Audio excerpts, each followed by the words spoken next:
I kind of have a dorky, CrossFit question going back to the, the individual days. And I would imagine even into the team, but your programming, I'm trying to articulate the best I can, but in the early days, the programming concept of CrossFit, I think, was still kind of the wild frontier, right? And I would say it's still kind of getting figured out, but you guys have refined it quite a bit.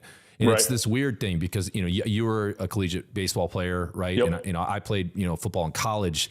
We came from the world of kind of conventional strength and conditioning that a lot of these strength coaches, probably even my coach from college, even though he's the man, would look at CrossFit and laugh and be like, that doesn't make any sense. You're not programming enough recovery. Why would you ever do 30 clean and jerks in a row? That makes no sense. Like, we're doing 3 at most with like a 5-minute rest, you know what I mean? To get that explosive power. And so we flip this thing on its head, where the volume of training is insane. From what I remember with your programming in the early days, the volume you were doing was just nuts. And maybe it still is. And I guess walk me through how you came up with that, because you almost seem to be a little bit of a maverick. And I wonder if that is a big reason why you were successful, and you were the 4-time, back to back to back, 4 in a row. Do you think you were doing more programming than your competition? Or do you think like the Khalipas and all those guys were still doing the same, but maybe you were doing it, in a slightly more scientific way? But I just remember seeing some videos where you would like show all your programming and it'd be like, this guy just trained you trained 6 days a week. And then on Sunday, I'm going on like an 8-mile hike. That was like your recovery, and it was like, how the heck does this guy maintain that volume? But then you'd see on Sunday of the CrossFit Games, Rich Froning would be coming, you know what I mean? And usually that's where I make my money. Yeah. You would like chunk a workout on like day 1 and get like 35th on like a swim or something. But it was like, you knew Rich, you knew on Sunday, like stand by cause that's Rich's day. Right. It's, it's kind of like Tiger, throwing the red on the Sunday. And it was always really cool to see. And I always wondered, how much of that is attributed to your programming, that on Sunday you were still good to go and the other athletes were starting to get beaten down from the programming. So kind of a go anywhere with that one, but I'm just from a human performance standpoint, how the heck did you come up with the programming? And did you just kind of say, hey, I'm going to err on the side of being overly aggressive. And I hope, when I get to the games, it pays off. Yeah, man, I think it's kind of a mix of all of everything, to be honest. It's like, genetics. You can't play or can't say that genetics don't play some type of role in, what my body's made up of, different muscle fibers, how my body can handle volume versus others, guys and girls that just get hurt all the time. It is what it is. Is that a hurt? Is it a real injury? Is it mental? Like, there's a mental piece to it. So like, I don't want to downplay any of that and say that, I'm not genetically predisposed to just be good at CrossFit. I'm 5'9", almost the perfect height for it, whatever.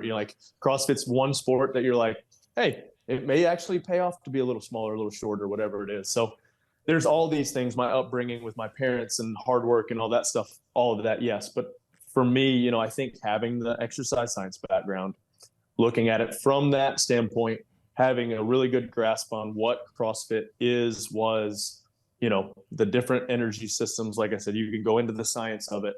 And then yes, I had a grasp on that. And then also, I just liked to work out and enjoyed that. And I've kind of come to terms with over the years that there's probably some type of substance abuse, or there is some substance abuse history in my family. And I think fitness and that adrenaline, the high from working out, was a little bit of my, substance abuse. And then I just didn't want anybody else to outwork me. So I thought I had to keep doing more. And, you see highlights and snapshots of people's life and you're like, oh, they're doing this much, I got to do more. And so I think it's just kind of a culmination of all of that stuff of hey, I need to do more. I like to work out. I've got a good system. I've got good people here that would always, if I needed somebody to jump in, they would. And so I guess the answer to your question is yes, all of those things. And, for football, yeah, absolutely. We know that the more powerful you are, the better off it's going to be. So 3s and 5s, we don't need to be doing 30 clean and jerks for time. But in CrossFit, when we're training for general physical preparedness, maybe we're going to have to pick something up multiple times and move stuff and do all these things. So you're training for two different things. If I have, like, I'm working with my ex-high school baseball team doing some programming. Yeah, we're going to do some CrossFit. I might take some CrossFit methodology, but here's the deal. I know the demands of the sport.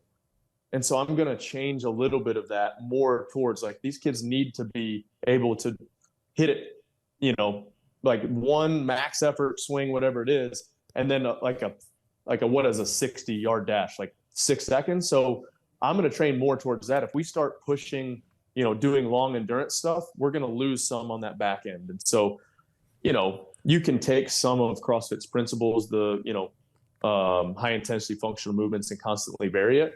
But if we know the demands of the sport, we don't want to vary it too much. So we're going to do more high intensity and functional movement.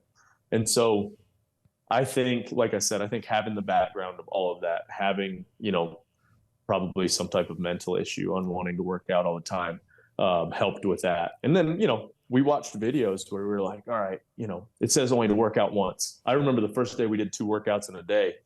We did 1 workout in the morning. We're like, all right, we're good. Like, you go to a level 1, they're like, if you work out twice, you could die. And then that afternoon we did a workout. We're like, maybe you want to try to work out again and see what happens. And we didn't die. And we were like, oh, we can work out twice a day. And so that's how 2-a-days happened. And so, man, it's just been a thing. And I feel better when I move every day. And so, we talk about the Sunday, Thursdays and Sundays usually around here are pretty light. And I'll probably do more than most on a Thursday and Sunday, just because I like to work out. I like to, as long as my body's not too beat up. Once I get moving, most days I'm still pretty beat up, but I'll get moving and I just feel better, so it's been something. And now I'm like, do as I say, not as I did, because we've learned some things throughout the year. And then back then, we were training for, as soon as the games were over, we did the Invitational, which was Team USA. And so I'm training for that because I want to win that as a team. Like, I'm representing my country. Like, I'm trying to win. So there was no real off season. And so now we've kind of learned that, all right, hey, let's take a little bit of downtime just for mental, peace of mind. Like, I've noticed, like, some of these kids just get burnt out real easy, where, like, back then it's just what we did. So we're still learning really.